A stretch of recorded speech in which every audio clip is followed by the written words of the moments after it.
Good morning વાલા વિદ્યાર્થી મિત્રો, કેમ છો? મજામાં ને? ધોરણ 12 સાયન્સની અંદર બાયોલોજીમાં પ્રકરણ નંબર 6ના આજના લેક્ચરમાં આપ સૌનું સ્વાગત છે.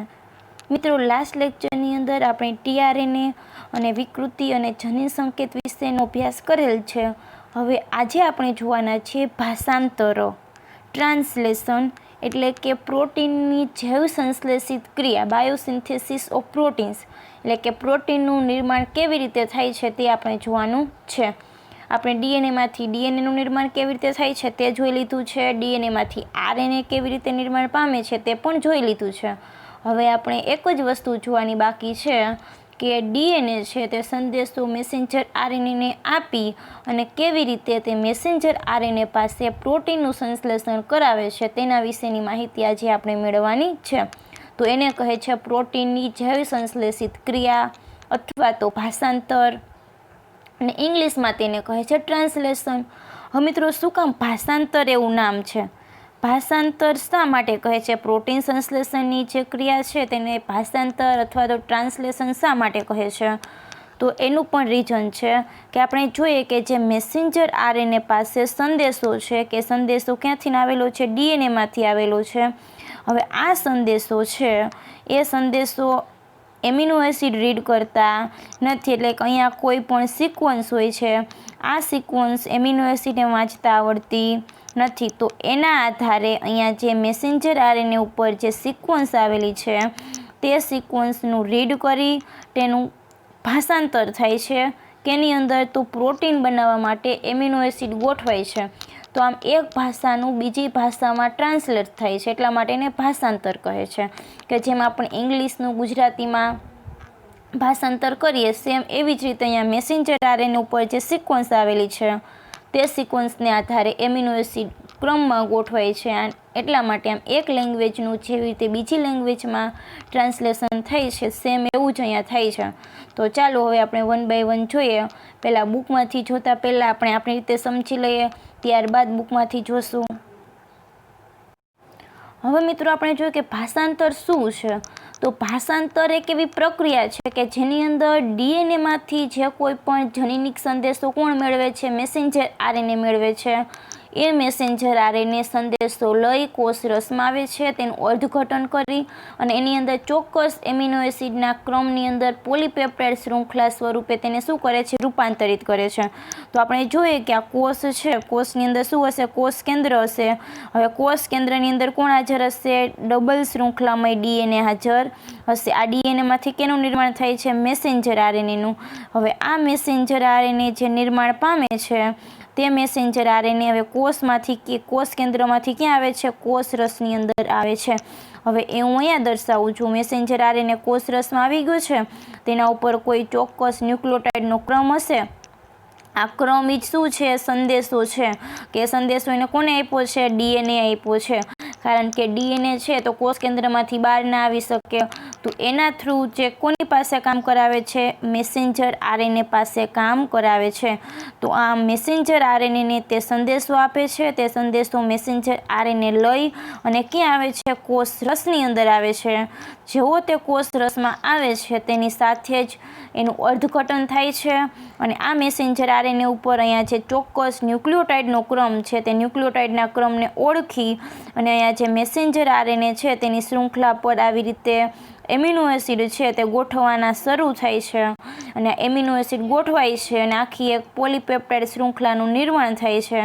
અને જ્યાં પોલીપેપ્ટાઇડ શૃંખલા બને છે તો એને જ કહે છે ભાષાંતરણની ક્રિયા. તો આવી રીતે ભાષાંતરણની પ્રક્રિયાની અંદર ડીએનએમાંથી જે જનીનિક સંદેશો છે તે મેસેન્જર આરએનએ મેળવે છે. મેસેન્જર આરએનએ કોષ રસમાં આવે છે. કોષ કેન્દ્રમાંથી બહાર નીકળીને ત્યારબાદ શું કરે છે કે એના ઉપર કોઈ પણ ચોક્કસ ન્યુક્લિયોટાઇડનો ક્રમ આવેલો છે, નાઇટ્રોજન બેઝનો ક્રમ આવેલો છે. એના આધારે તેનું અર્થઘટન થઈ અને એમિનો એસિડ છે તે ક્રમમાં ગોઠવાય છે અને આવી રીતે પોલીપેપ્ટાઇડ શૃંખલાનું નિર્માણ થાય છે. હવે આપણે જોઈએ કે જે મેસેન્જર આરએનએ છે તેની પાસે પ્રોટીન સંશ્લેષણની માહિતી હોય છે. ક્યાંથી આવી છે? ડીએનએ પાસેથી. આ એની પાસેનો જે ક્રમ છે તે જેનો સંદેશો છે કે જે ડીએનએ પાસેથી માહિતી લઈને આવે છે. હવે આ માહિતી છે તે કેની અંદર સંગ્રહ પામેલી હોય છે? તેનો જે ન્યુક્લિયોટાઇડનો ક્રમ છે તેની અંદર સંગ્રહિત હોય છે. એટલે કે અહીંયા જે મેસેન્જર આરએનએ છે તેના ઉપર ન્યુક્લિયોટાઇડ્સ ગોઠવાયેલા હશે. તે ન્યુક્લિયોટાઇડ્સના બંધારણમાં કોણ હશે? નાઇટ્રોજન બેઝ હશે. તો આમ જે મેસેન્જર આરએનએ છે તેના પાસે જે પ્રોટીન સંશ્લેષણની માહિતી હોય છે એ માહિતી એના ક્રમિક ન્યુક્લિયોટાઇડ્સની અંદર સંગ્રહ થયેલી જોવા મળે છે. હવે આપણે જાણીએ છીએ કે પ્રોટીન અણુની અંદર એમિનો એસિડ છે તેનું સ્થાન ચોક્કસ હોય છે. એમિનો એસિડ આડેધડ ગોઠવાતા નથી. પ્રોટીન સંશ્લેષણની અંદર કોઈ પણ પ્રોટીનનો અણુ હોય છે તેની અંદર દરેક એમિનો એસિડનું સ્થાન ચોક્કસ હોય છે. એટલે કે પહેલા નંબરે મિથિયોનિન, ત્યારબાદ કયું પ્રોટીન છે તે પ્રમાણે, ધારો કે સેરીન હોય, વેલાઇન હોય, પ્રોલિન હોય, એવી રીતે ચોક્કસ ક્રમમાં ગોઠવાયેલા જોવા મળે છે, આડેધડ જોવા મળતા નથી. તો હવે આ માટેની જે માહિતી છે તે સંદેશાવાહક આરએનએ છે તેના ક્રમિક ન્યુક્લિયોટાઇડની અંદર હોય છે. એ માહિતી એટલે કે કયું એમિનો એસિડ ગોઠવવો એની માહિતી ક્યાં હોય છે? કે જ્યાં સંદેશાવાહક આરએનએ છે તેની પાસે જે ન્યુક્લિયોટાઇડનો ક્રમ છે એ ક્રમિક ન્યુક્લિયોટાઇડની અંદર એ માહિતી હોય છે કે કયો એમિનો એસિડને પહેલાં ગોઠવવો છે, ત્યારબાદ બીજો કયો એમિનો એસિડ ગોઠવવાનો છે. આ દરેક માહિતી મેસેન્જર આરએનએ પાસે જોવા મળે છે. હવે ત્યાર પછી આપણે જોઈએ કે આવતા 3 ન્યુક્લિયોટાઇડથી જે બનતો એકમ છે તે પ્રોટીનના બંધારણની અંદર કોઈ ચોક્કસ એમિનો એસિડનું સ્થાન નિર્દેશિત કરે છે. અને આ એકમને આપણે જોઈ ગયા કે જની સંકેત અથવા તો ત્રિઅંકી સંકેત છે. એટલે કે મેસેન્જર આરએનએની ઉપર જે આખા નાઇટ્રોજન બેઝનો ક્રમ આવેલો છે તે નાઇટ્રોજન બેઝની અંદર જે ત્રણ જે અંકો છે તે કોઈકના કોઈક એમિનો એસિડનું શું કરે છે? નિર્દેશન કરે છે. એ પ્રમાણે જ એમિનો એસિડ છે તે ગોઠવાય છે. અને જે આ 3 અંકી જે સંકેત છે તેને આપણે ત્રિઅંકી સંકેત અથવા તો જનીન સંકેત તરીકે ઓળખીએ છીએ. તો આટલું મેળવી લીધા પછી હવે આપણે ભાષાંતરણ પ્રક્રિયાની શરૂઆત કરીએ. તો એ ભાષાંતરણ પ્રક્રિયાની અંદર પણ 3 પગથિયા છે, એટલે કે 3 તબક્કા છે: પ્રારંભ, પ્રલંબન અને સમાપ્તિ. મિત્રો, આપણે જોઈએ કે કોઈ પણ વસ્તુ છે તેને આપણે બનાવી છે તો પહેલાં તો એને શરૂ કરવી જોઈએ, ત્યારબાદ એનું પ્રલંબન થાય અને લાસ્ટમાં તેનું એન્ડિંગ આવે એટલે કે સમાપ્તિ થાય. તો જેવી રીતે આપણે પ્રત્યાંકનની પ્રક્રિયાની અંદર પણ પ્રારંભ, પ્રલંબન અને સમાપ્તિના તબક્કા જોયા હતા, એવી જ રીતે અહીંયા ભાષાંતરણની પ્રક્રિયા છે તેની અંદર પણ પ્રારંભ, પ્રલંબન અને સમાપ્તિ આ 3 તબક્કા થાય છે અને એની અંદર અલગ અલગ ઘટકો ભાગ લે છે. તો આપણે 1 બાય 1 જોઈએ કે કયા કયા ઘટકો ભાગ લે છે અને કેવી રીતે પ્રક્રિયાનો પ્રારંભ થાય છે, કેવી રીતે તે પ્રક્રિયા પ્રલંબિત થાય છે અને કેવી રીતે તેનું સમાપન થાય છે. હવે આપણે જોઈએ કે આ 3 જે તબક્કો છે, પ્રારંભ કે જેને ઇંગ્લિશમાં ઇનિશિએશન કહે છે, પ્રલંબન કે જેને ઇંગ્લિશમાં એલોંગેશન કહે છે અને સમાપ્તિ કે જેને ઇંગ્લિશમાં ટર્મિનેશન કહે છે. આ 3 જે તબક્કા છે તેની અંદર ભાગ લેતા જે ઘટકો છે તે કયા છે તે આપણે જોઈએ. તો એક તો રિબોઝોમ્સ છે. રિબોઝોમ્સ ક્યાં હશે? તો આપણે સૌ જાણીએ છીએ કે કોષરસની અંદર અંતઃકોષરસ જેની સપાટી પર હાજર હશે. એ સિવાય વાહક આરએનએ અથવા તો ટીઆરએનએ કે જે એમિનો એસિડને લાવે છે તે ટીઆરએનએ, અને એ સિવાય એમિનો એસિડ. તો આ મુખ્ય ઘટકો છે. હવે આપણે જોઈએ કે પ્રક્રિયાનો પ્રારંભ કેવી રીતે થાય છે. તો મેસેન્જર આરએનએ આવી ગયું છે. ક્યાંથી આવ્યું છે? મેસેન્જર આરએનએ આવ્યું છે ડીએનએમાંથી સંદેશો લઈ અને એ આવી ગયું છે. હવે આ મેસેન્જર આરએનએ છે તે કોષરસની અંદર આવશે. હવે કોષરસની અંદર આવશે તો અહીંયા કોણ હાજર હશે? રિબોઝોમ્સ હાજર હશે. એટલે રિબોઝોમ્સ છે તેના 2 એકમ જોવા મળે છે. નિષ્ક્રિય અવસ્થામાં 2 પેટા એકમો હોય છે. તો હવે આ રિબોઝોમ છે તે મેસેન્જર આરએનએ ઉપર આવી રીતે ગોઠવાઈ જશે. હવે મેસેન્જર આરએનએ પર ગોઠવાઈ જશે. હવે મિત્રો, આપણે સૌ જાણીએ છીએ કે મેસેન્જર આરએનએ પાસે શું હશે? આવા સંકેત હશે, એટલે કે સંદેશો હશે કે જે તે ક્યાંથી લાવ્યું હોય છે? ડીએનએ પાસેથી લાવ્યું હોય છે. હવે આટલી ક્રિયા થઈ ગઈ કે મેસેન્જર આરએનએ છે તેની સાથે કોણ ગોઠવાઈ ગયું? રિબોઝોમ્સ ગોઠવાઈ ગયું. હવે કોષ છે એની અંદર જે પ્રોટીન સંશ્લેષણનો પ્રારંભ છે તે આપણે સૌ જાણીએ છીએ કે પ્રારંભિક એમિનો એસિડ મિથિયોનિનથી થાય છે. હવે આ મિથિયોનિન છે તેનો સંકેત અહીંયા મેસેન્જર આરએનએની શૃંખલા ઉપર હાજર હશે. હવે એ મિથિયોનિન એમિનો એસિડને લાવવાનું કામ કોણ કરશે? ટીઆરએનએ કરશે. હવે ટીઆરએનએ પહેલાં શું થાય છે? તો જ્યાં કોષ રસની અંદર આ એમિનો એસિડ મિથિયોનિન હશે, એનો કોઈ ચોક્કસ અને સ્પેસિફિક કોણ હશે, ટીઆરએનએ હશે કે જે તેને વહન કરી અને મેસેન્જર આરએનએ સુધી લાવે. તો આના માટે મિત્રો સીધું અહીંયા નથી થઈ જતું, કેમ કે એના માટે કોઈ એમિનો એસિડ માટે ચોક્કસ ટીઆરએનએ હોય છે. હવે શું થાય છે કે અહીંયા એમિનો એસિડ છે તેને ટીઆરએનએ સાથે જોડાવા માટે કેની જરૂર પડે છે? ઉર્જાની જરૂર પડે છે. ઉર્જા વગર ટીઆરએનએ સાથે તે જોડાશે નહીં, અને આના માટેનું એક ઉત્સેચક છે કે જે એમિનો એસિડ છે એના વહન માટેનો એક ઉત્સેચક છે ટીઆરએનએ સિન્થેટેજ ઉત્સેચક. અને આમ જે એમિનો એસિડ છે તે સ્વયં એટીપી છે તેની મદદથી અહીંયા જે ટીઆરએનએ છે તેની સાથે આવી રીતે જોડાય છે. હવે આ જે ટીઆરએનએ છે તેની સાથે એમિનો એસિડ જોડાઈ ગયું છે, તો આ જે પ્રક્રિયા છે તેને ઓળખવામાં આવે છે કે ટીઆરએનએનું આવેશીકરણ. એટલે કે એમિનો એસિડ છે તે સ્વયં એટીપીની હાજરીમાં સક્રિય થઈ જશે. જેવું એટીપી એને મળશે ડાયરેક્ટ તે સક્રિય થઈ જશે અને આ ટીઆરએનએ સાથે જોડાઈ જશે. પહેલાં જોડાયેલું હતું નથી. કોષ રસની અંદર ટીઆરએનએ છૂટું રખડતું હશે, એમિનો એસિડ છૂટું રખડતું હશે. પ્રોટીન બનવાની ક્રિયાની શરૂઆત પહેલાં શું થશે કે દરેક ટીઆરએનએ પોતપોતાના એમિનો એસિડને લઈ લેશે. તો એના માટે શું થાય છે? તો એમિનો એસિડ અને ટીઆરએનએ જોડાવા માટે કેની જરૂર પડે છે? ઉર્જાની જરૂર પડે છે. તો આમ એટીપીની હાજરીમાં એમિનો એસિડ સક્રિય થઈ જશે. સક્રિય થઈ અને ટીઆરએનએ સાથે જોડાઈ જશે અને ટીઆરએનએનું વહન કરવા માટેનો ઉત્સેચક છે ટીઆરએનએ સિન્થેટેજ ઉત્સેચક. હવે આ જોડાઈ ગયું છે. હવે આપણે જોઈએ કે અહીંયા પણ ટીઆરએનએ પાસે શું હોય છે કે રીડિંગ કરવા માટે જે સંકેત છે તેને રીડિંગ કરવા માટેનો કોડ હોય છે, તેને કહે છે પ્રતિસંકેત. હવે આપણે જોઈએ છીએ કે જ્યાં મેસેન્જર આરએનએ છે તેની શૃંખલા ઉપર AUG સંકેત આવેલો હશે. AUG સંકેત એટલે કે પ્રારંભિક સંકેત છે. તો જ્યાં AUG સંકેત હશે ત્યાં ટીઆરએનએ છે એ ગોઠવાશે. કેવી રીતે ગોઠવાશે? તો હું અહીંયા દર્શાવું છું નીચે. તો હવે અહીંયા આપણે જોઈએ કે આ મેસેન્જર આરએનએની શૃંખલા છે, એના ઉપર આ રીતેનો કોઈ ક્રમ આવેલો છે. અહીંયા જુદા જુદા થોડાક ગેપ રાખીને ક્રમ દર્શાવું છું, પરંતુ તે સળંગ આવેલા હોય છે મિત્રો. અહીંયા તમને જાણ થઈ જાય ઝડપથી, એટલા માટે હું આવી રીતે જુદા જુદા દર્શાવું છું. હવે અહીંયા જોવા મળે છે રિબોઝોમ્સ. હવે આ રિબોઝોમ્સ અહીંયા જોવા મળે છે. હવે અહીંયા આપણે જોઈએ કે AUG કોડ છે. અહીંયા કયો કોડ છે? AUG છે. આ કેના માટેનો કોડ છે? મિથિયોનિન નામના એમિનો એસિડનો કોડ છે. હવે આનો જે પ્રતિસંકેત કોડ છે તે ટીઆરએનએ પાસે હશે.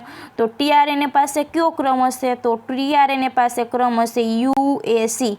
તો મિત્રો અહીંયા બે રીતે પણ તમને પ્રશ્ન છે તે આવી શકે કે મિથિયોનિનનો સંકેત અને પ્રતિસંકેત કયો છે. તો મિત્રો યાદ રાખજો કે સંકેત હંમેશા કઈ શૃંખલા ઉપર હશે? મેસેન્જર આરએનએની શૃંખલા ઉપર સંકેત હશે અને પ્રતિસંકેત હશે ટીઆરએનએની શૃંખલા ઉપર. તો અહીંયા જે મિથિયોનિન છે તેનો સંકેત છે AUG અને એનો પ્રતિસંકેત છે UAC. હવે આ છે તે અહીંયા આવશે, મેસેન્જર આરએનએની શૃંખલા ઉપર ગોઠવાશે, અહીંયા આવશે અને આમ જોશે કે એના સંકેત મેચ થાય છે કે નહીં. તો એની પાસે UAC સંકેત હોય છે. જો એ મેચ થઈ જશે તો શું થશે કે તે એમિનો એસિડને અહીંયા ગોઠવે છે. અહીંયાથી પ્રક્રિયાનો પ્રારંભ થઈ ગયો. અહીંયાથી શું થયું? પ્રક્રિયાના પ્રારંભની શરૂઆત થઈ ગઈ. હવે શું થશે મિત્રો? હવે અહીંયા આ ટીઆરએનએ છે તે ખસતું નથી. હવે ટીઆરએનએ ક્યારે દૂર થશે? હવે જેવું અહીંયા ટીઆરએનએ આવી ગયું છે મિથિયોનિનને લઈને, એટલે હવે આ રિબોઝોમ છે તે આ દિશામાં આગળ ખસશે. હવે રિબોઝોમ્સ આવી રીતે આગળ ખસશે. ફરીથી અહીંયા કોઈક કોડ હશે. પ્રક્રિયાનો પ્રારંભ થઈ ગયો છે. હવે બીજો તબક્કો શરૂ થશે, પ્રલંબનનો તબક્કો. હવે શું થશે કે અહીંયા ધારો કે UUU કોડ છે. તો UU કોડ છે તે કેનો છે? તો આપણે જોયું કે ફિનાઇલ એલેનિન નામના એમિનો એસિડનું છે. તો હવે એનું સંકેતન કરતું કોઈ ટીઆરએનએ હશે કે તે ફિનાઇલ એલેનિનને એની સાથે લાવશે. એસાઇલેશનની ક્રિયા થઈને આવેશીકરણની ક્રિયા થઈ. UU છે તો એનો જે પ્રતિસંકેત કયો હશે? AAA હશે. હવે અહીંયા શું થશે કે આ ટીઆરએનએ છે તે અહીંયા ગોઠવાશે, અહીંયા એના કોડને મેચ કરશે અને આ એનું એમિનો એસિડ છે તેની સાથે હશે. હવે શું થશે મિત્રો કે જેવો આ એમિનો એસિડ બીજો એમિનો એસિડ આવશે એટલે આ એમિનો એસિડ શું થશે? એની સાથે પેપ્ટાઇડ બંધ વડે જોડાઈ જશે અને આ ટીઆરએનએ છે તે दूर थई जशे, बहार निकली जशे। हवे आ एक टीआरएनए जोड़ायेलो रहेशे। अहींया फरीथी अहींया कोईकना कोईक संकेत हशे, यू संकेत हशे, तो फरीथी एनुं जे संकेतन करतो जे एमिनो एसिड वाळो जे टीआरएनए छे ते आवशे અને શું થશે કે અહીંયા જોડાશે। હવે જેવું અહીંયા જોડાઈ જશે તરત જ આ ટીઆરએનએ એક્ઝિટ થઈ જશે અને આ બંને એમિનો એસિડ આની સાથે આવી જશે। આમ આવી રીતે પ્રક્રિયાનો પ્રારંભ થાય છે, પ્રારંભ થઈને પ્રલંબન થાય છે, પ્રલંબન થઈ અને સમાપ્તિ થાય છે। તો સમાપ્તિની અંદર શું હોય છે? તો સમાપ્તિની અંદર આપણે જોઈએ કે મિત્રો આપણે જોઈએ કે સમાપ્તિની અંદર શું હોય છે। તો સમાપ્તિની અંદર આપણે અહીંયા કોઈ પણ મેસેન્જર આરએનએ ઉપર આવા કોડ આવેલા હશે। હવે દરેકે દરેક જે પ્રોટીન છે તેના દરેકે દરેક કોડ છે તેના આધારે એમિનો એસિડની આખી આ ટાઈપની શૃંખલા બની ગઈ છે। હવે દરેકે દરેક કોડ વાંચી અને એમિનો એસિડ છે તે ગોઠવાઈ ગયા છે। હવે મેસેન્જર આરએનએ ઉપર કોઈ એવો ક્રમ આવશે કે જે કોઈ પણ એમિનો એસિડનું સંકેતન કરતા નથી, એટલે કે એના પાસે એના કોઈ ચોક્કસ ટીઆરએનએ હશે નહીં, તો એને આપણે સ્ટોપ કોડ અથવા તો નોનસેન્સ અથવા તો અર્થહીન કોડ કહીએ છીએ। એ આપણે જોઈએ છે કે ધારો કે અહીંયા યુએએ આવો કોડ આવેલો છે, તો આ યુએએ કોડ છે તે કોઈ પણ એમિનો એસિડનું સંકેતન કરતું નથી, તે કેવો છે? અર્થહીન અથવા તો સ્ટોપ કોડન છે। હવે શું થશે કે આ કોડ આવી જશે એટલે અહીંયા કોઈ પણ ટીઆરએનએ એમિનો એસિડ લઈને આવશે નહીં, એટલે શું થશે કે આ પોલીપેપ્ટાઇડ શૃંખલા છે તે છૂટી થઈ જશે મેસેન્જર આરએનએથી અને એક બાજુ રિબોઝોમ્સ છૂટું થઈ જશે। અહીંયા રિબોઝોમ્સ જોડાયેલું હશે, આ રિબોઝોમ્સ છે તે પણ દૂર થઈ જશે અને મેસેન્જર આરએનએ છે તે પણ છૂટું થઈ જાય છે। તો આ રીતે પ્રક્રિયા છે તેનું સમાપન થાય છે, એટલે કે સમાપ્તિ થાય છે। કેવી રીતે થાય છે તે આપણે જોયું કે જે મેસેન્જર આરએનએ છે તેનો આ 5' છેડો હશે, આ 3' છેડો હશે। તો આ 3' છેડા છે તેના ઉપર કોઈક એવો જનીન સંકેત હશે કે તે કોઈ એમિનો એસિડનું જે સ્થાન શક્તિનું નિર્દેશન કરતો નથી, તો એવો સંકેતને આપણે સ્ટોપ કોડોન અથવા તો અર્થહીન સંકેત કહીએ છીએ અથવા સમાપ્તિ સંકેત કહીએ છીએ। હવે એ સંકેતનું કાર્ય શું છે? તો રિબોઝોમ્સની સપાટી ઉપર જે પોલીપેપ્ટાઇડ શૃંખલા છૂટી પાડે એનું કાર્ય છે। અહીંયા જે આ દરેકે દરેક ક્રિયા થાય છે તે ક્યાં થાય છે? રિબોઝોમ્સ ઉપર થાય છે। અહીંયા જે મેં દર્શાવેલું છે તે રિબોઝોમ છે, આ લાઇન છે તે મેસેન્જર આરએનએ છે અને આ જે શૃંખલા છે તે પોલીપેપ્ટાઇડની છે કે એમિનો એસિડવાળી, એટલે રિબોઝોમ્સની સપાટી ઉપરથી પોલીપેપ્ટાઇડની શૃંખલા છૂટી પડે છે। તો આ રીતે જે પ્રક્રિયા છે તેનું શું થાય છે? સમાપ્ત, એન્ડ થાય છે। હવે એ પહેલાં મિત્રો હું તમને કહી દઉં કે જે રિબોઝોમ્સ છે એની સપાટી ઉપર 3 સાઇટ જોવા મળે છે। એની સપાટી ઉપર શું જોવા મળે છે? 3 સાઇટ જોવા મળે છે। એની અંદર મેં દર્શાવ્યું છે ઈ, પી અને એ। ઈ એટલે કે એક્ઝિટ્સ, પી એટલે કે પેપ્ટિડાઇલ અને એ એટલે કે એમિનો એસાઇલ। ઈ એટલે કેવી? Amino acyl. હવે એક્ઝિટ્સ એટલે શું? એક્ઝિટ્સ એટલે કે આપણે જોઈએ કે 1 by 1 શું થશે કે ટીઆરએનએ એના એમિનો એસિડને લાવશે ને એક પછી એક દૂર થઈ જશે। તો હવે અહીંયા જે આ સાઈડ છે ને એને હું અહીંયા નીચે દર્શાવું છું। કેવી રીતે હોય છે તે કે અહીંયાથી જે આખી શૃંખલા છે, હવે આ શૃંખલા કેની છે? મેસેન્જર આરએનએની શૃંખલા છે। હવે મિત્રો મેસેન્જર આરએનએની શૃંખલા ઉપર જે કોડ આવેલા છે, જે જનીન સંકેત આવેલા છે એના આધારે ટીઆરએનએ એના એમિનો એસિડને ગોઠવે છે। હવે ધારો કે અહીંયા કોઈ ટીઆરએનએ આવ્યું છે અને એનું એમિનો એસિડ અહીંયા ગોઠવ્યું છે, બરાબર? આટલું થઈ ગયું। હવે શું થશે કે બીજું ટીઆરએનએ આવશે, તો આ ટીઆરએનએ છે જેવું અહીંયા ગોઠવાશે એટલે અહીંયા બંને એમિનો એસિડ વચ્ચે શું થશે? પેપ્ટાઇડ બંધ બની જશે અને આ ટીઆરએનએ છે ત્યાંથી એક્ઝિટ થઈ જશે, એટલે કે દૂર થઈ જશે। એટલે હવે આ ટીઆરએનએ વયો ગયો તો એને કહે છે એક્ઝિટ સાઇટ। હવે આ છે જે આ એમિનો એસિડ છે તે ખાલી સ્થાનમાં વહી જાય છે। હવે એ કેવી રીતે બને છે તે હું તમને ડ્રો કરીને બતાવું। હવે આ છે તે એક્ઝિટ છે કે અહીંયા શું કર્યું કે જે ટીઆરએનએ છે તેને શું કર્યું છે કે એમિનો એસિડ ગોઠવી દીધો છે અને બીજો ટીઆરએનએ આવ્યો છે તો એના એમિનો એસિડ સાથે પેપ્ટાઇડ બંધ બનાવી દીધો છે। હવે શું થશે કે આ જે સ્થાન છે, આ જે સાઇડ છે તેને પી સાઇડ કહે છે, એટલે કે પેપ્ટિડાઇલ જે સાઇડ છે તે। ત્યારબાદ શું થશે કે બીજો એમિનો એસિડ આવશે તો આ સાઇડ છે તેને એમિનો એસાઇલ સાઇટ કહે છે, એટલે કે એમિનો એસાઇલ સાઇટ એટલે એવું કે ટીઆરએનએ સાથે જે એમિનો એસિડ જોડાયેલું છે તે। હવે શું થશે કે જેવું આ ટીઆરએનએ આવશે એટલે આ જે પેપ્ટાઇડ બંધ છે આની સાથે બનાવી દેશે અને આ ટીઆરએનએ પણ શું થશે? છૂટો પડી જશે। ક્યારે છૂટો પડશે? કે જ્યારે બીજો ટીઆરએનએ આવે છે ત્યારે। એટલે આ 3 જે એમિનો એસિડ છે તે આવી રીતે એકબીજા સાથે પેપ્ટાઇડ બંધથી જોડાઈ જાય છે। તો આ રીતે મિત્રો જે આખી ક્રિયા થઈ છે કે જે રિબોઝોમ્સની સપાટી પર આવી 3 જે સ્થાન છે, સાઇટ છે, તે જોવા મળે છે। એક જીડ સ્થાન, ત્યારબાદ પેપ્ટિડાઇલ અને ત્યારબાદ એમિનો એસાઇલ। તમે આ રીતે લખી લેજો એટલા માટે તમને છે ને તે સરળતા રહે, કારણ કે તમારી બુકની અંદર નથી આપેલું, ખાલી વર્ણન જ કરેલું છે કે આવા સાઇટ આવેલી છે, સ્થાન આવેલા છે તે। અને હંમેશા મિત્રો યાદ રાખજો કે જેમ જેમ અહીંયા એમિનો એસિડ ગોઠવાતા જશે, ધારો કે આ કોડ છે તેનો એમિનો એસિડ ગોઠવાઈ ગયો, અહીંયા ગોઠવાઈ ગયો, તો એમ રિબોઝોમ છે ને તે ખસતું જાય છે, મેસેન્જર આરએનએ ખસશે નહીં, મેસેન્જર આરએનએ એમનામ રહેશે। જેમ જેમ એમિનો એસિડ ગોઠવાતા જશે એમ આવી રીતે રિબોઝોમ છે તે આગળ આ દિશામાં ખસતું જાય છે। આટલું ક્લિયર? તે સિવાય જે કહેવાનું છે તે પણ કહી દઉં। હવે મિત્રો આપણે જોઈએ કે મેસેન્જર આરએનએ છે તેને રિબોઝોમ્સની સાથે જોડી રહેવા માટે કંઈક વસ્તુ હાજર હશે। તો આપણે જોઈએ કે આપણે જે સુકોષ કેન્દ્રીય મેસેન્જર આરએનએની વાત કરીએ તો એની અંદર કેવી રીતે મેસેન્જર આરએનએ બની ગયું છે તે તો આપણને ખબર છે કે પેલા હાઇડ્રોજનસ ન્યુક્લિયર હતું, એમાંથી એન્ટ્રોન્સ દૂર થયા, એક્ઝોન્સ વધ્યા, કેપિંગ થઈ, ટેઇલિંગ થઈ। તો હવે જે આ કેપિંગનો ભાગ છે તે અને પાછળ કયો ભાગ હશે? ટેઇલિંગનો ભાગ હશે। તો અહીંયા મિત્રો આ જે કેપિંગનો ભાગ છે તે શું કાર્ય કરે છે કે અહીંયા રિબોઝોમ્સ છે તેની સાથે જોડાવામાં મેસેન્જર આરએનએ મદદરૂપ થાય છે। કે આ જે કેપિંગનો ભાગ છે અહીંયાથી શું થશે કે રિબોઝોમ છે તે જોડાશે મેસેન્જર આરએનએની સપાટી ઉપર। પરંતુ હવે આપણે વાત કરીએ કે આદિકોષ કેન્દ્રીય કોષની, તો આદિકોષ કેન્દ્રીય કોષના મેસેન્જર આરએનએમાં તો આવી કોઈ કેપિંગ કે ટેઇલિંગ જેવી રચના જોવા મળતી નથી। તો એના માટે શું હોય છે? તો એના માટે રિબોઝોમ છે તેની સાથે મેસેન્જર આરએનએની શૃંખલાને જોડાવા માટે કોઈ એક ક્રમ આવેલો છે, તે ક્રમ છે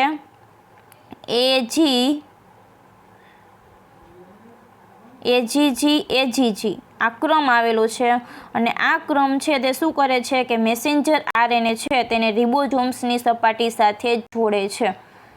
મેસેન્જર આરએનએ છે તેને રિબોઝોમ્સની સપાટી સાથે જોડે છે એજીજી ક્રમ, અને આ ક્રમ છે તેને સાઇન ડાલ્ગાનું સિક્વન્સ પણ કહે છે।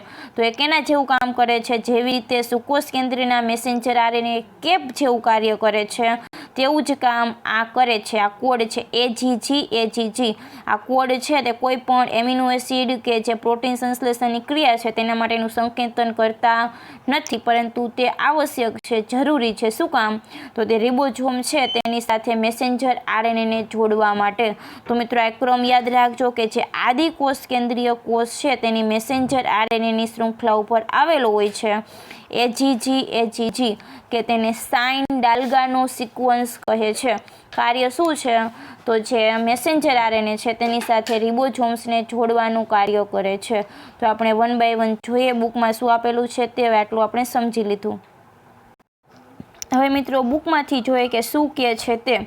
તો ભાષાંતર એટલે કે ટ્રાન્સલેશન એક એવી પ્રક્રિયા છે કે જેમાં એમિનો એસિડના બહુલીકરણથી પોલીપેપ્ટાઇડનું નિર્માણ થાય છે। તે આપણે જોયું કે એમિનો એસિડના બહુલીકરણથી એટલે શું?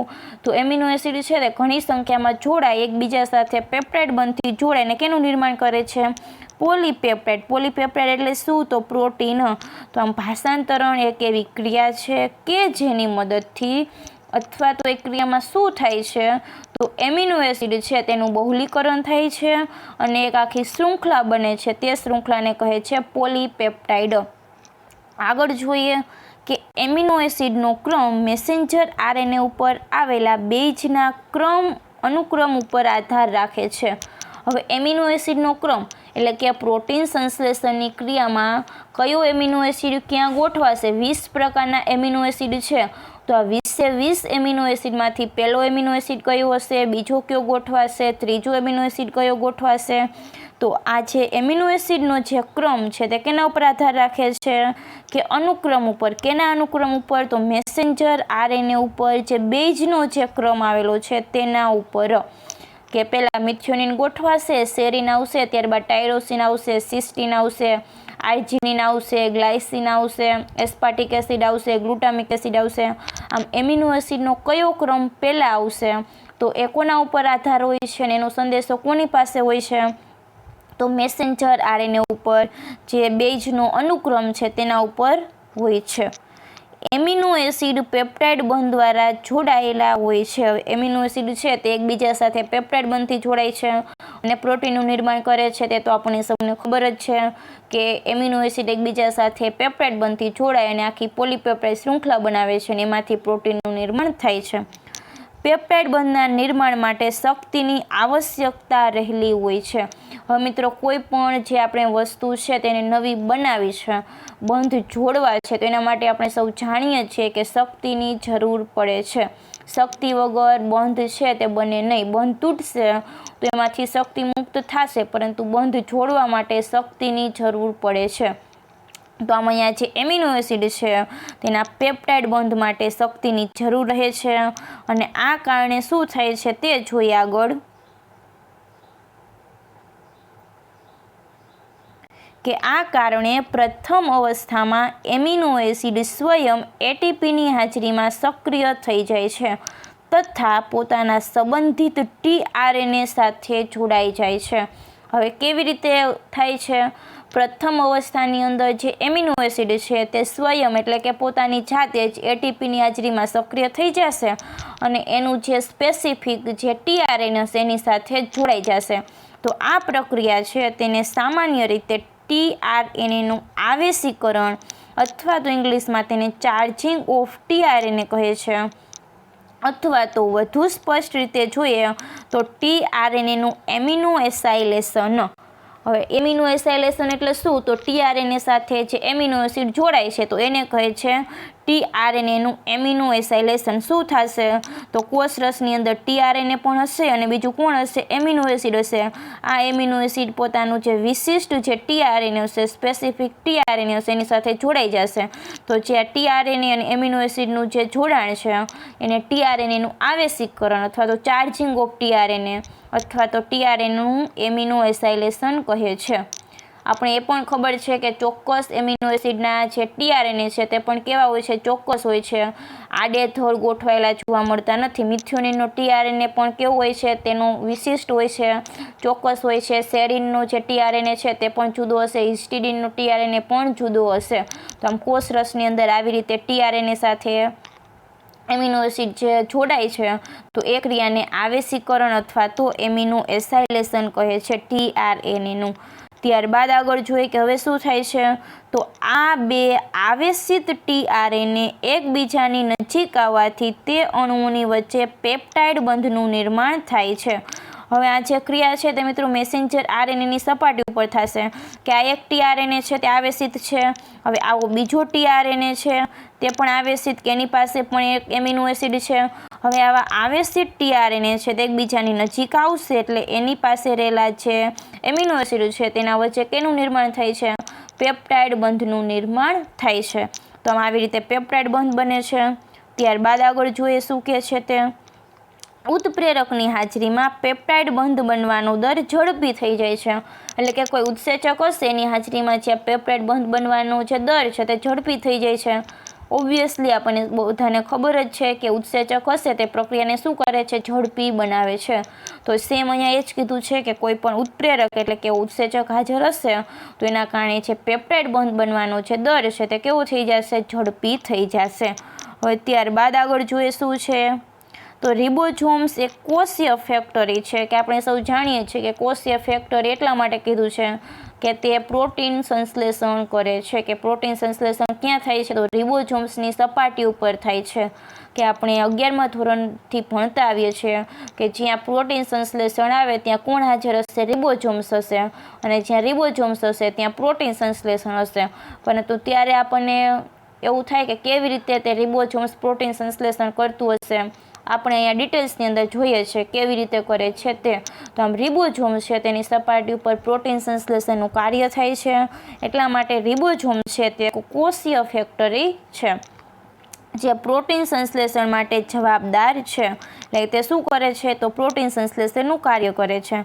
રિબોઝોમમાં સંરચનાત્મક આરએનએસ અને 80 પ્રકારના વિવિધ પ્રોટીનથી બનેલી હોય છે.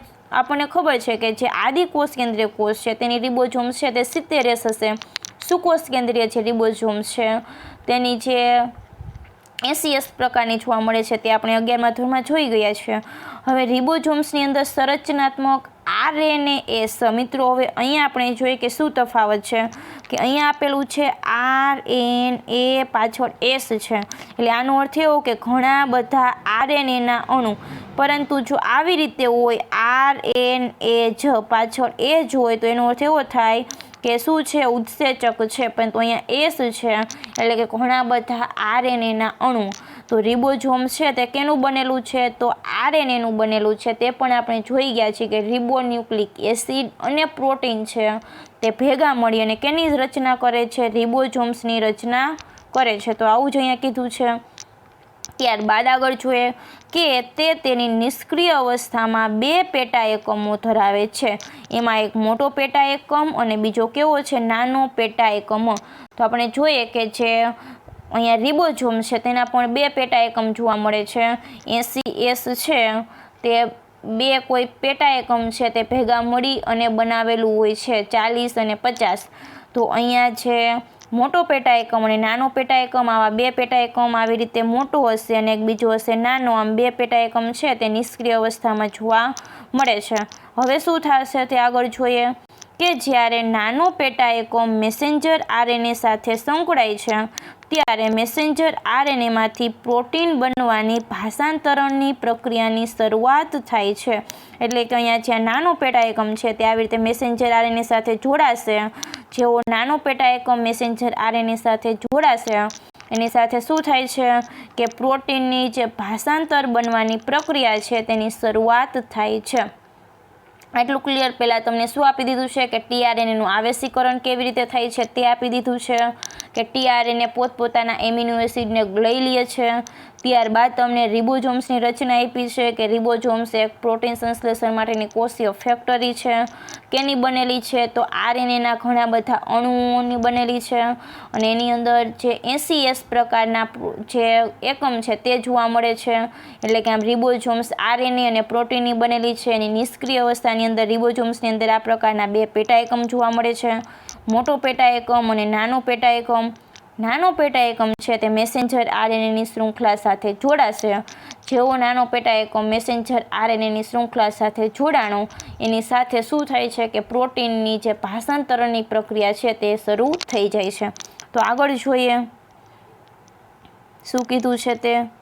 હવે મોટા પેટા એકમમાં 2 સ્થાન હોય છે. જો અહીંયા શું કીધું છે કે મોટા પેટા એકમમાં 2 સ્થાન હોય છે કે જેનાથી એમિનો એસિડ જોડાઈને એકબીજાની અત્યંત નજીક આવે છે. મિત્રો અહીંયા 2 ના હોય, આમ તો 3 સ્થાન હોય છે, પરંતુ આપણી બુકની અંદર 2 આપેલું છે.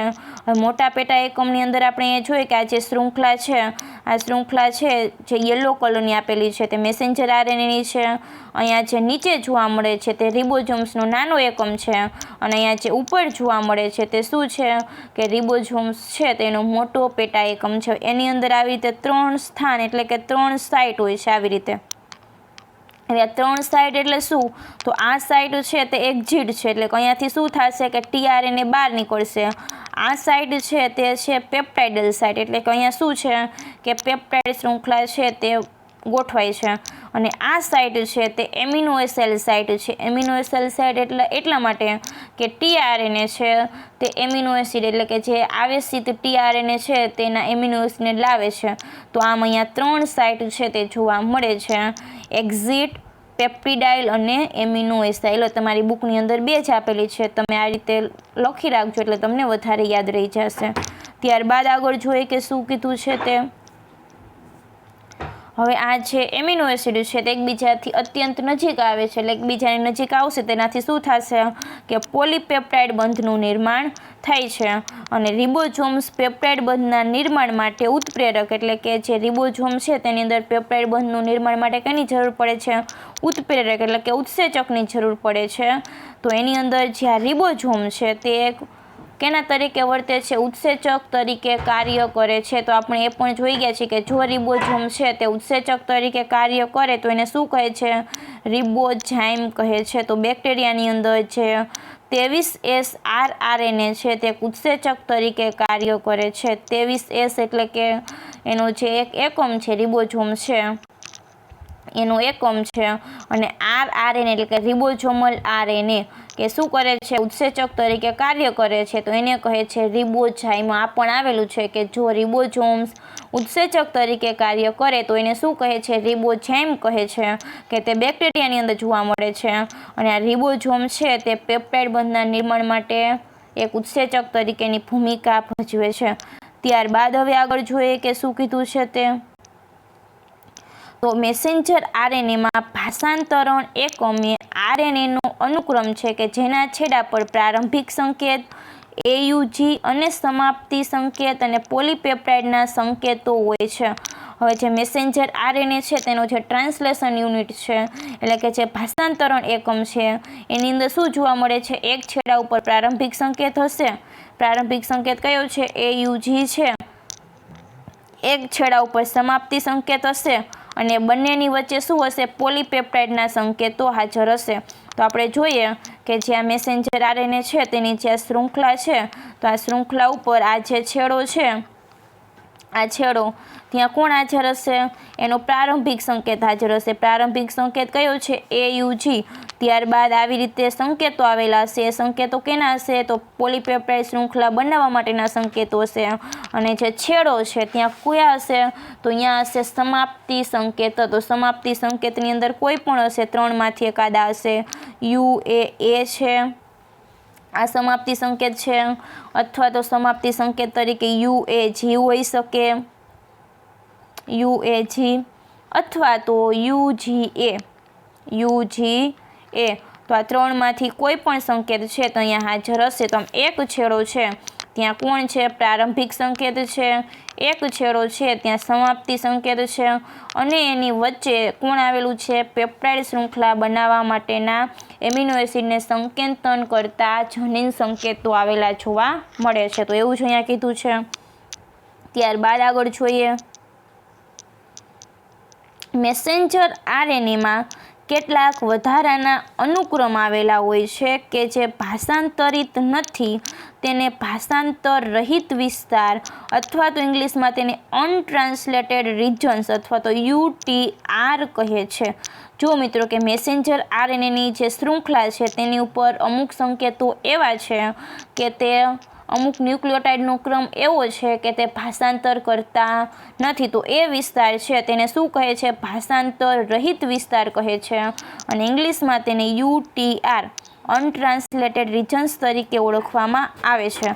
હવે જે UTR છે, હવે જે UTR રિજન છે કે જે ભાષાંતર રહિત વિસ્તાર છે તે કઈ જગ્યાએ આવેલો છે, તો UTR એ 5' છેડા એટલે કે પ્રારંભિક સંકેત પહેલા અને 3' છેડા એટલે કે સમાપ્તિ સંકેત પછી બંને પર સ્થિત એટલે કે હાજર હોય છે અને તે કાર્યક્ષમ ભાષાંતરણની પ્રક્રિયા માટે આવશ્યક છે એટલે કે જરૂરી છે.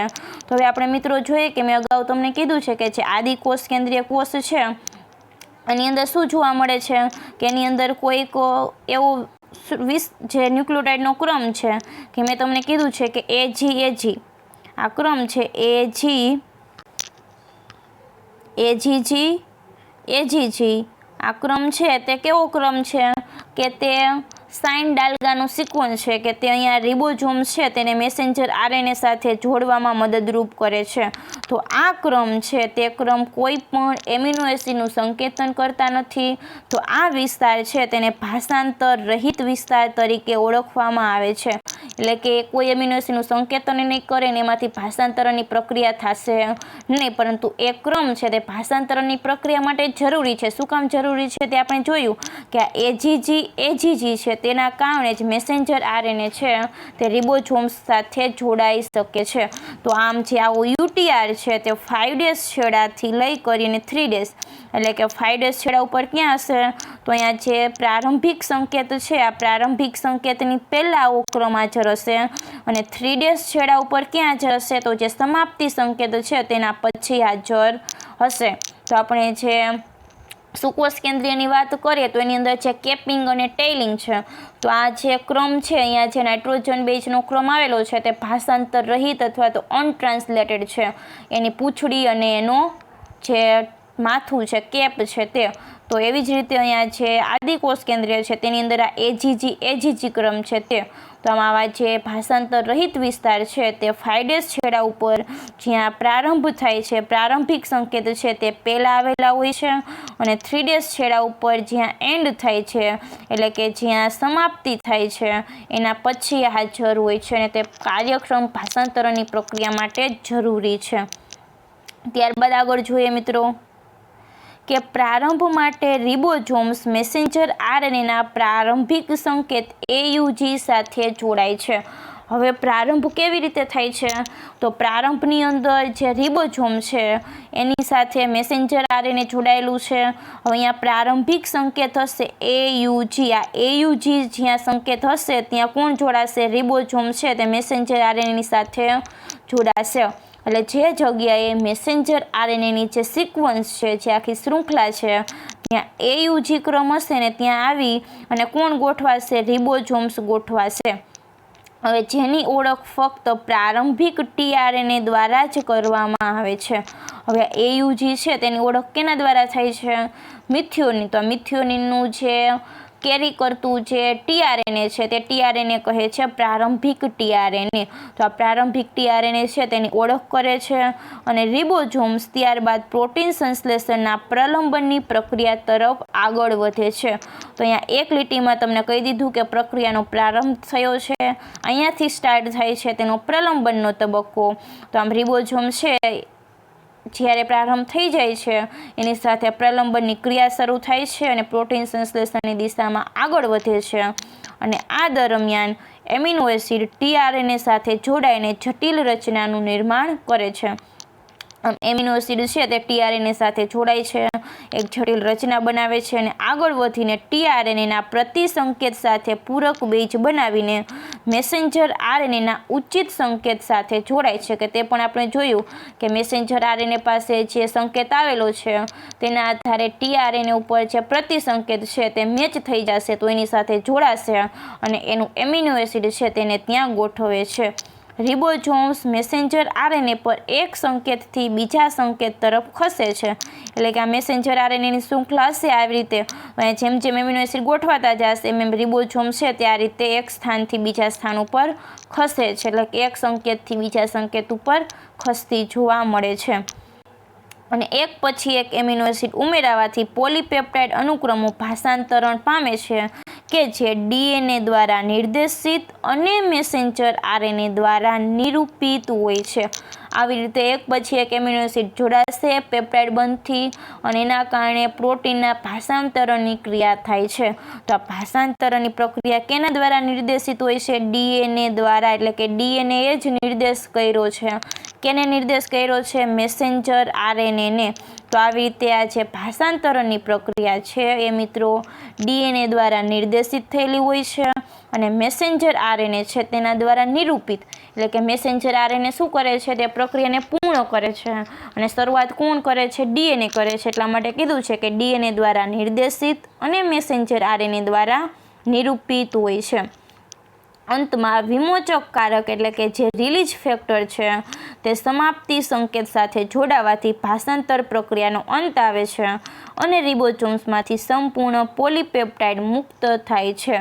એટલે કે જેવું વિમોચક કારક આવશે, રિલીઝ ફેક્ટર આવશે, કે શું કરે છે કે સમાપ્તિનો જે સંકેત હશે અહીંયા આવી અને જોડાઈ જશે, ને એવી રીતે ભાષાંતર પ્રક્રિયાનો અંત આવે છે. જેવી ભાષાંતરણ પ્રક્રિયા પૂરી થશે એટલે કે મેસેન્જર આરએનએ છે તેની શૃંખલા સાથે જોડાયેલું રિબોઝોમ છૂટું પડી જશે, અને જે પોલીપેપ્ટાઇડ શૃંખલા બની હોય છે તે પણ મુક્ત થાય છે. તો અહીંયા આપણને આકૃતિ છે તેની અંદર પણ મિત્રો દર્શાવેલું છે કે જો અહીંયા એક પછી એક એમિનો એસિડ છે એના tRNA સાથે કેરી થઈ અને આવતા હશે. અહીંયા tRNA છે તે દૂર થઈ જશે, હવે રિબોઝોમ છે તે આ દિશામાં ખસતું જશે એક કોડથી બીજા કોડ તરફ. ફરી પાછું tRNA આવશે, હવે આ છે ત્યાંની સાથે બંધ બનાવી દેશે, આ tRNA પાછું બહાર નીકળી જશે, આ tRNA આવી અને ફરીથી જોડાશે તો એના એમિનો એસિડને ફરીથી અહીંયા ગોઠવી દેશે, અને ફરીથી કોઈક અહીંયા બીજું આવું tRNA હશે કે જેના એમિનો એસિડને લાવતું હશે, તો 1 by 1 એક tRNA છે તેના એમિનો એસિડને લાવતા જાય છે, અને એ એમિનો એસિડ છે તેના પેપ્ટાઇડ બંધ વડે જોડાય અને આખી જે પોલીપેપ્ટાઇડ શૃંખલાનું નિર્માણ કરે છે, ભાષાંતરણ પ્રક્રિયાની પૂર્ણ થશે એટલે આખી પોલીપેપ્ટાઇડ શૃંખલા છૂટી પડી જાય છે. આ જે રિબોઝોમ છે તે પણ આ રીતે છૂટો પડી જાય છે મેસેન્જર આરએનએની સપાટી ઉપરથી અને આ રીતે પ્રોટીનનું નિર્માણ થાય છે અને બધા ઘટકો જે જોડાયેલા હોય છે તે છૂટા પડે છે. એની સાથે સાથે આપણો લેક્ચર પણ પૂરો થાય છે.